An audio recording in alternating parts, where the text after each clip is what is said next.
Mantling tips explained in 5 levels from noob all the way to pro.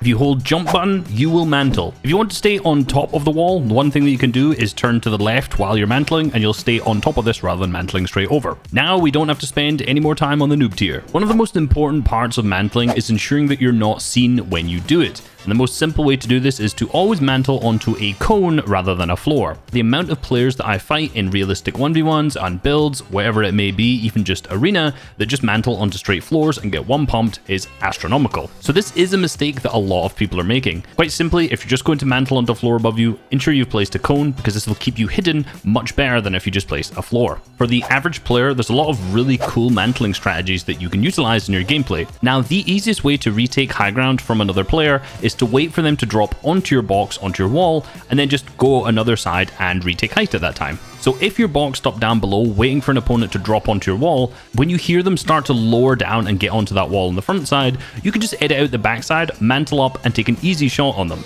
And this is where my most used mantling technique comes into play, the thwifo mantle.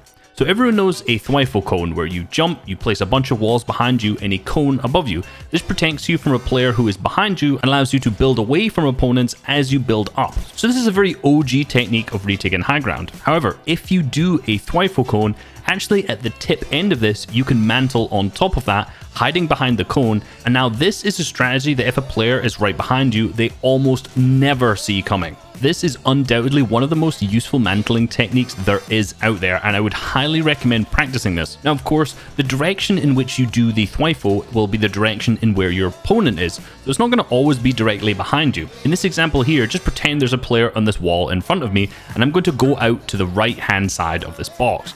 So when I edit out, I'll do a thwifo cone kind of up in front of me and to the left, but I can still mantle on top of this cone that's here, which gives me really quick high ground and a right hand peek to any player down below. I'll say it yet again, you have to practice this style of thwifo cone into mantling because there's an almost unlimited quantity of ways that you can use this that is very applicable in game and not just some sort of creative tip. Now there's also a jump that you can do to go up 1.5 tiles. If you're standing on the top of a cone or in the middle of a ramp, what you need to do is place 2 walls in front of you just to ensure you're connected, and 2 above that, then place a floor and then a cone on top. Once you've done this, you can instantly jump and mantle on top of this yet again. Now this is a high ground retake that you can do while looking at someone, and again ensure that you're completely protected from any shots that they take. You can also combine this with the thwifo cone ones that we mentioned before. So you do a thwifo cone, you mantle on top of that, and then you use this mantling strategy to get extremely high. Now all of you high ping players often complain when I post wall replacing videos and all of these things. I've seen more 0 ping complaint comments than anything else in my life. So here's something for the higher ping players. If you've placed a wall or a cone directly above you, as you jump and mantle, if you place a wall and you spam the jump and mantle button at the same time, you can actually be thrown up a little bit in height. Now, I don't really think this is applicable in-game. I really don't think there'll be many opportunities for you to do this in an actual tournament, but in creative and in arena, this is definitely a fun little trick that you can play on opponents if you're playing on another region or if your ping just sucks. Now for the pro mantling strategies.